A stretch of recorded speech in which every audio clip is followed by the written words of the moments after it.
Hi guys, this is Keshav Malpani and welcome back to yet another session of 12 minutes to CLAT. So I'm pretty sure that the last 1 month a lot of us are quite stressed and you could say anxious about how to cover so much in such little time. And that is why we're meeting here today to understand the strategy and some motivational tips for the last 30 days in your preparation.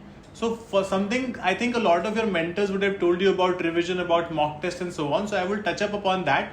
But I'm not going to mechanically tell you कि मतलब आपको revision करना चाहिए. Everybody knows revision करना चाहिए. But my first point revolves around revision, where all of you know कि revision करना है. The question is कैसे करना है? Because 30 days, so much to do. How to cover these many things is the major question that a lot of CLAT aspirants have at this point in time. What you have to do here is, I understand हमें लगता है कि बहुत जल्दी दिन निकल रहे हैं, it's creating a lot of stress for us. हम रोज कुछ कर नहीं पा रहे हैं.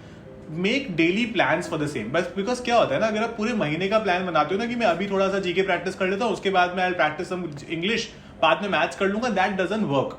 What you can do is you can make a daily plan which includes most of the things that you feel you're not very good at or you could say you're really weak at. For example आपको लगता है कि आपका English और critical reasoning थोड़ा सा उसमें marks कम आते हैं, मॉक्स में कम आते हैं, टाइम ज्यादा लग जाता है. Concentrate on that first. जो भी आपको लगता है आपका प्रॉब्लम्स है, concentrate on that and try to do the revision in that manner.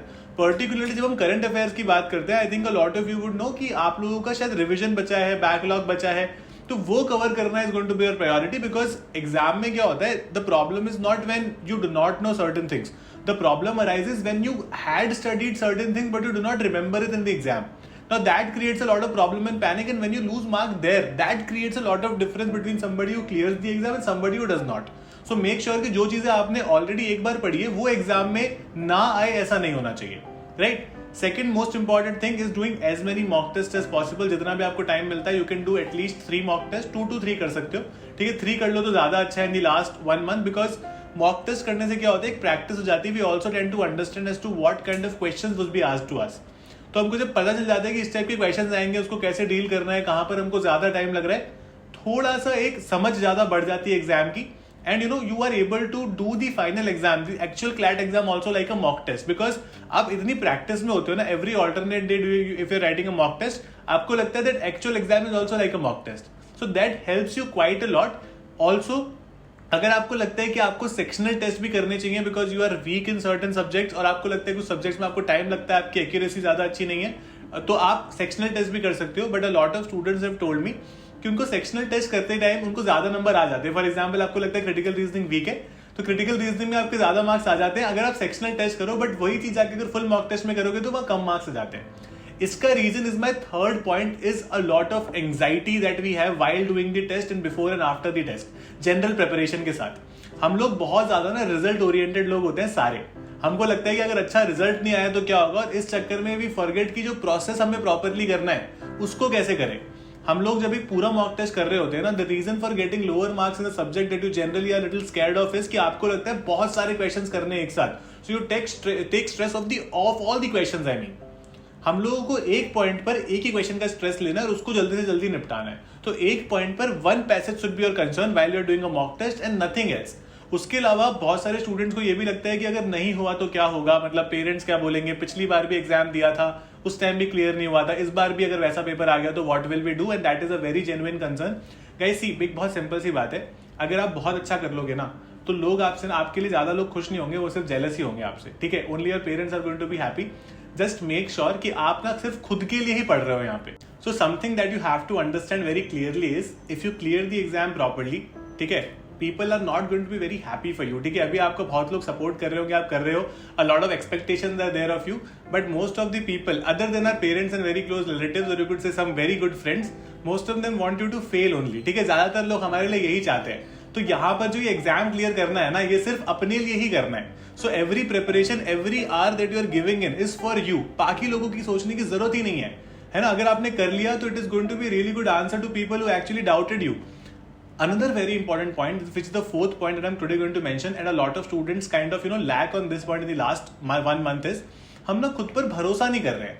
We do not have a positive approach. हमको ना अंदर से ही नहीं लग रहा है कि हम एग्जाम क्लियर कर पाएंगे. एक वो वाली जो स्पिरिट होती है ना एग्जाम क्लियर करने की, वो हमें अपने अंदर लानी पड़ेगी. So if you genuinely feel from inside this, you have what it takes to clear the exam, you definitely do. मैं आपको कई बार ये बता चुका हूँ, you don't have to be a class topper और somebody who is doing exceptionally well in mock test to be clear in this exam. Yes, I understand mock test marks are important for your morale, for your understanding as to how many questions can you do. But mock tests are only to understand as to what the problems you have. अगर आपके mock test में 100 number आ रहे तो जरूरी नहीं है कि आपके एग्जाम में 100 नंबर आ जाएंगे, या फिर आपके 80 आ रहे तो जरूरी नहीं है कि आपके 100 नंबर नहीं आ सकते. There is a very good possibility. एक अच्छा क्लैट एस्पिरेंट सिर्फ वही है जो अपनी गलतियों को समझकर उन पर काम कर पा रहा है. और ये लास्ट का एक महीना ना सिर्फ इसीलिए होता है.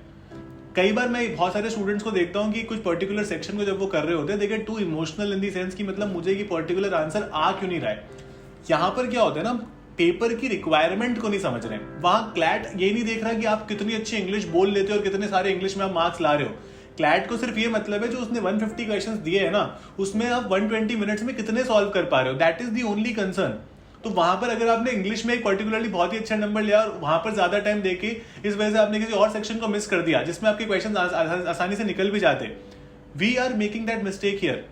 यहाँ पर कोई सेक्शन वाइज कट ऑफ तो है ही नहीं, हमें टोटल मार्क्स लेकर आने. So make sure you are attempting the paper in a way where you are maximizing the number of questions you are able to do, and as a result आपके marks भी maximize हो जाएंगे.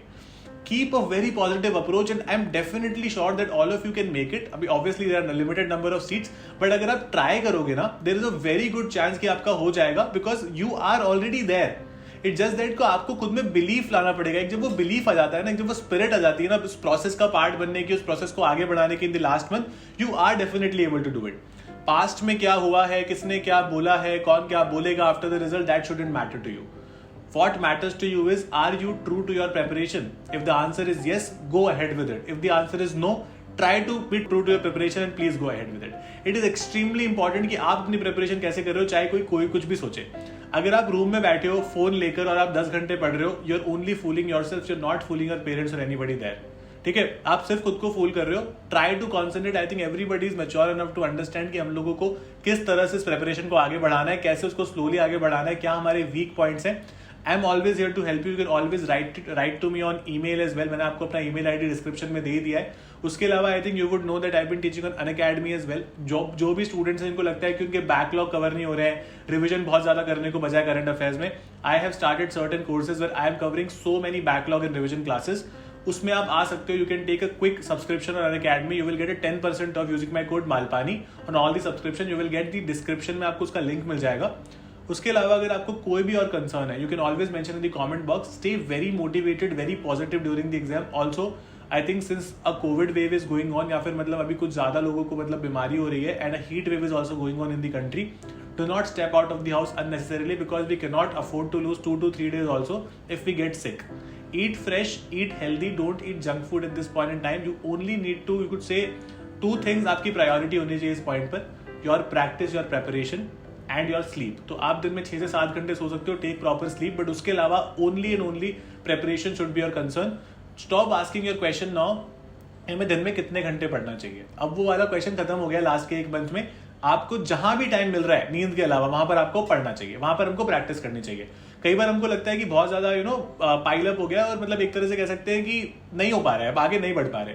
Take half a day off. ठीक है, आपने आपको rejuvenate करो, जो आपको अच्छा लगता है वो करो, but that shouldn't happen very frequently the last 1 month, right?